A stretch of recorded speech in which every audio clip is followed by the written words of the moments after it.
रहीम। अभी auto regulation of the retinal sensitivity पढ़ते हैं। सही है, इसमें लाइट एंड डार्क एडाप्टेशन है, ये हम इस पर पेज के आखिर तक पढ़ेंगे। तो ऑटो रेगुलेशन ऑफ सेंसिटिविटी में दो टाइप से। ऑटो रेगुलेशन का मतलब ये है ना कि हम जब लाइट से डिम लाइट में चले जाए तो वहाँ पर पहले हमें इमेजेस अच्छी तरह दिखाई नहीं देती। जब ये अच्छी तरह दिखाई देना स्टार्ट कर रहे तो इसको हम फिर क्या कहेंगे, डार्क एडाप्टेशन। अब जब हम डिम लाइट से ब्राइट लाइट में चले जाए तो पहले हमें जिस तरह ब्राइट शेड्स दिखाई देंगे, इमेजेस सही दिखाई नहीं देंगे, तो बाद में थोड़ी देर बाद हमें वो इमेजेस सही तरह दिखाई स्टार्ट कर देता है, तो इसको फिर हम बोलते हैं लाइट एडाप्टेशन। सही है। अब इस सब कंसेप्ट में आप लोगों ने ये बात याद रखनी होगी कि sensitivity of eye to light is directly proportional to concentration of rhodopsin. या ये रोडाप्सिन भी नहीं हो सकता, ये हमारे आयोडाप्सिन भी हो सकता है। रोडाप्सिन जो था ये रॉड्स में पिगमेंट था और आयोडाप्सिन जो कोन्स में पिगमेंट था। सही है, लेकिन यहाँ पर हम रोडाप्सिन पर डिस्कस करेंगे, लेकिन ये साइकिल बोथ के लिए है।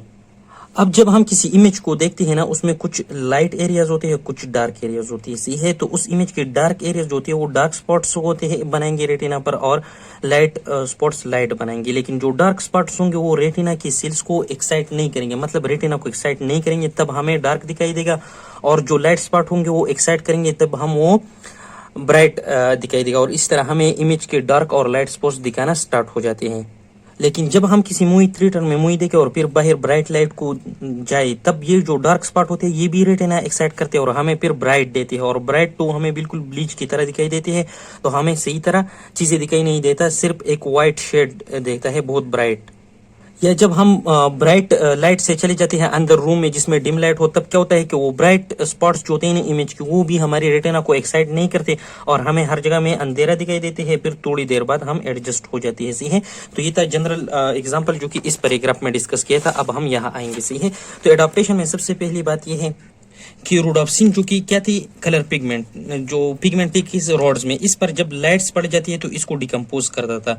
तो ये इसका कन्वर्जन हो जाता था कौन सी, ट्रांसफॉर्म में, सिस से ट्रांसफॉर्म में। इसमें दो चीज थी, एक प्रोटीन स्कोटॉप्सिन था और दूसरा 11 सिस रेटिनल था। तो वो रेटिनल ट्रांस में कन्वर्ट हो जाता है। ये क्या होता है, ये एक्टिव फॉर्म होता है। सही है, फिर क्या होता है कि ये मेटा रोडोप्सिन जो होता है ये टूट जाता है किस चीज में, स्कोटॉप्सिन जो प्रोटीन था और ऑल ट्रांस रेटिनल में। सही है, जब हम ज्यादा देर के लिए लाइट को रहे तो ये लाइट बार बार इस रोडोप्सिन को क्या करेगा, डिकम्पोज करेगा और इस तरह ऑल ट्रांस रेटिनल बनेगा। जब ऑल ट्रांस रेटिनल बहुत एक्स में हो जाते हैं तो ये कन्वर्ट हो जाते हैं ऑल ट्रांस रेटिनोल में। सही है, तो ये रेटिनोल विटामिन ए के फॉर्म होता है और इसमें स्टोर होता जाता है। अब जब ये लाइट बार बार आएगा तो ये रोडोप्सिन टूट जाएगा और इसकी कंसंट्रेशन कम होती जाएगी और इनकी कंसंट्रेशन स्टोरेज में ज्यादा होती जाएगी। जब इनकी कंसंट्रेशन कम होती जाएगी तो इसी तरह हमारे कंसंट्रेशन ऑफ रोडोप्सिन कम हो जाएगी और सेंसिटिविटी ऑफ द लाइट भी कम हो जाएगी। सही है, तो इसी तरह हमें लाइट में हर चीज नॉर्मल दिखाई देगा। तो इसको क्या बोलते हैं, इसको बोलते हैं लाइट एडाप्टेशन। सही है, अब डार्क एडाप्टेशन पर आती है। जब हम इस बहुत ज्यादा देर के लिए इसमें रहे, ये ज्यादा स्टोरेज में रहा और हम लाइट को एडाप्ट हो गई, फिर क्या हो जाता है कि आगे लेट से हम अंधेरे रूम में गए, पहले तो हमें सब चीज ब्लैक दिखाई देते हैं, कुछ भी सही तरह दिखाई नहीं देता। सही है, उसमें तो उसमें फिर क्या हो जाता है कि इस रोडोप्सिन का कंसंट्रेशन ज्यादा होना चाहिए ताकि इसकी सेंसिटिविटी बढ़े और हमारे कंसंट्रेशन जो होते हैं वो अच्छी तरह बन जाए। सही है, रोडोप्सिन की। तो ये क्या करते हैं कि ऑल ट्रांस रेटिनल जो होते हैं इस कन्वर्ट हो जाते हैं सिस रेटिनल में। सही है, 11 सिस रेटिनल में। और जो विटामिन ए के फॉर्म था वो भी कन्वर्ट हो जाए 11 सिस रेटिनोल में और फिर ये कन्वर्ट होता है किस चीज में, 11 सिस रेटिनल में। तो अब क्या हो जाएगा कि स्कोटॉप्सिन और 11 सिस रेटिनल मिलकर बनाएगा क्या, रोडोप्सिन। और इस तरह रोडोप्सिन की कंसंट्रेशन बढ़ती जाएगी और हमें जो सेंसिटिविटी होगा वो फील होगा और धीरे धीरे हमें फिर कमरे में चीजें दिखाई देना स्टार्ट हो जाएंगी कि किस जगह पर कौन सी चीज पड़ा है और इसी तरह ये हमें एडॉप्ट हो जाएगी ये रोडोप्सिन। तो इस वाले को फिर हम कहते हैं डार्क एडॉप्टेशन। अब एक ग्राफ एक्सप्लेन किया है, इस पर टाइम होता है कि कितने टाइम ये लेट से डार्कनेस में रहता है और यहाँ पर रेटिना की सेंसिटिविटी ड्रा किया है। सही है, तो इसमें पहले रॉड्स की सेंसिटिविटी डिस्कस करते हैं कि पहले जब हम अंधेरे रूम में गए तो कुछ हमें दिखाई नहीं था, फिर थोड़ा थोड़ा इस तरह रोडोप्सिन बंदा रहता था और हमें चीजें दिखाई देना स्टार्ट होती थी और फिर इस तरह फिर एक पीक पर पहुंच गया और फिर इस तरह नॉर्मल होता गया। सही है, तो ये रॉड की एडाप्टेशन थी। लेकिन ये क्या थी, ये बहुत लॉन्ग टर्म थी और इसकी सेंसिटिविटी भी ज्यादा थी, ये रॉड्स के लिए था। सही है, लेकिन इंस्टीड ऑफ कॉन्स ये शॉर्ट टर्म होता है और बहुत जल्दी ही सीज कर जाता है, बहुत जल्दी इस तरह स्टार्ट कर लेते हैं और बहुत जल्दी इस तरह कम कर देता है। ये क्या है, कोन्स की ऐसी है। तो कोन्स की जो होते हैं ये सेंसिटिविटी कम होती है जबकि रोड्स की सेंसिटिविटी ज्यादा होती है। इसकी रोड्स की जो टाइम होता है वो लॉन्गर के लिए होता है और कोन्स वाला शॉर्ट टर्म के लिए होता है।